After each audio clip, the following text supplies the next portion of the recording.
A microscope is focused on a mark on a piece of paper and then a slab of thickness 3 cm and refractive index 1.5 is placed over the mark. तो ये microscope है और ये जो है कोई भी point को ये फोकस कर रहा है.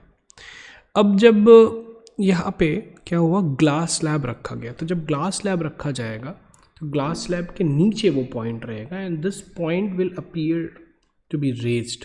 वो ऊपर उठा हुआ दिखेगा. ठीक है, by this ray diagram we can see. तो how should the microscope be moved to get the mark in focus again. तो देखिए, तो बेसिकली अब जो है कितना रेज करना पड़ेगा माइक्रोस्कोप को. तो पहले ये जो था फोकस था, अभी जो है ये पॉइंट यहाँ पे कितना रेज हुआ है ये हम लोग को फाइंड आउट करना है. So the D apparent depth is actual divided by mu. So 3 centimeter divided by 1.5 which is 2 centimeter.